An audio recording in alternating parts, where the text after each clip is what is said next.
Salam alaikum, Atali Dazoul, bonjour. Alors, Yango quitte l'Algérie. La mesure prend effet à compter du 1er août 2024. Yango, c'est une appli de VTC, principalement, et de, je sais plus, de livraison, un truc comme ça. Établie en Algérie en 2023. Et là, il quitte l'Algérie. Donc, bon, on se dit, c'est toujours dommage, quoi, qu'une société quitte l'Algérie. Pour l'économie, c'est pas terrible, quoi. On va voir qui est Yango rapidement, cette appli, puis je reviens Bien vers le vous connaître tout de suite. également sous le nom de Yandex Go.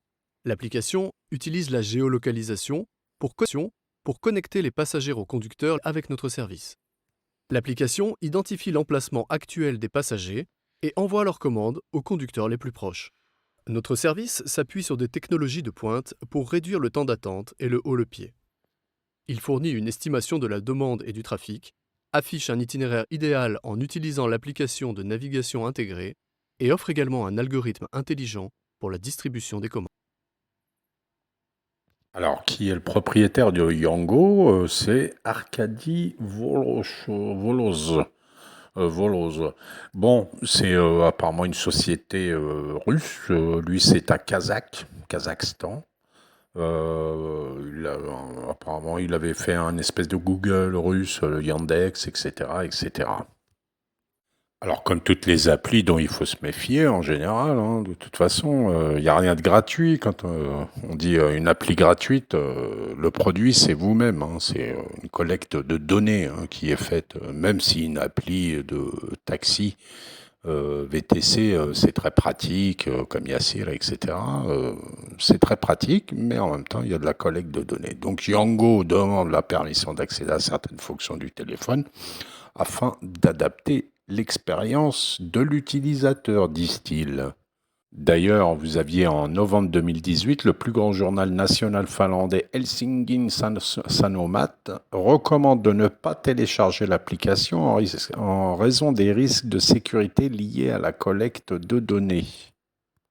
Et vous avez aussi la CNIL, donc le truc qui contrôle la liberté qui contrôle les données, la collecte des données dans les pays. Donc la CNIL néerlandaise ouvre une enquête sur Yango, l'application de VTC du groupe russe, entre guillemets, puisque vous allez voir plus loin que c'est pas si simple que ça.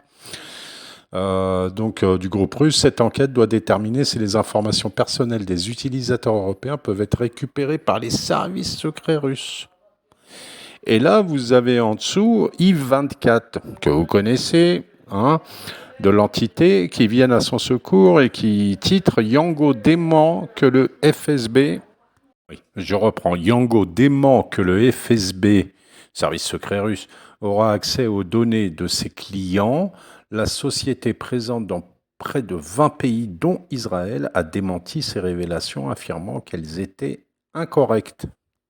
Or, les résultats de l'enquête, ils ont dit, en effet, les données des voyageurs européens sont stockées dans des data centers.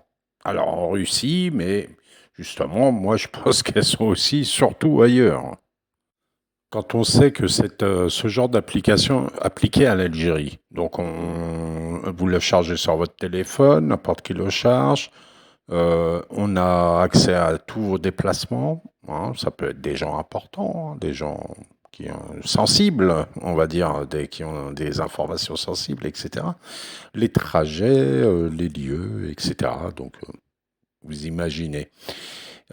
Si l'Algérie a poussé Yango à dégager d'Algérie, c'est qu'il y a certainement une bonne raison. Yango dit que c'est elle qui part, parce que c'est d'un point de vue économique tout ça, mais rien n'est moins sûr, à mon avis, c'est bien autre chose qui se passe. Et bravo à nos services. Par contre, pas bravo à ceux qui ont ramené cette appli en Algérie, qui ont monté cette filiale en Algérie sans faire un minimum d'enquête, de savoir d'où vient l'appli, etc. C'était comme Waze, pour ceux qui connaissent en France, c'est une appli type Google Maps, là, fondée par un Israélien, donc pareil, quoi, qui fait de la collecte de données, qui a été revendue, je sais pas, un Européen, etc. Mais moi, perso, je la charge pas sur mon téléphone, c'est évident. Donc, Yango, coup de pied au pourquoi? Tiens, on va revenir pour finir sur le fondateur du géant russe de la technologie. Yandex, basé en Israël, dénonce la guerre barbare en Ukraine. Et que dit-il? En mars 2024, afin de se plier aux exigences de l'Union européenne, afin de ne pas être sanctionné, il condamne la guerre menée par la Russie avant de déménager en Israël, cherchant à se couper de son passé. On voit le patriotisme. Le mec, c'est un Kazakh, russe, je sais pas quoi. Son pays entre en guerre. Enfin, le pays où il opère, donc la Russie. C'est d'origine kazakh. Les Kazakhs, on sait qu'ils sont alliés d'Israël. Mais enfin bon, cherchant à se couper de son passé, il se qualifie d'Israélien d'origine kazakh sur son site personnel et supprime des éléments de sa biographie sur Wikipédia. Wikipédia. Donc voilà. Yango, bye bye. Ayam, Aslama, à bientôt, Inch'Allah.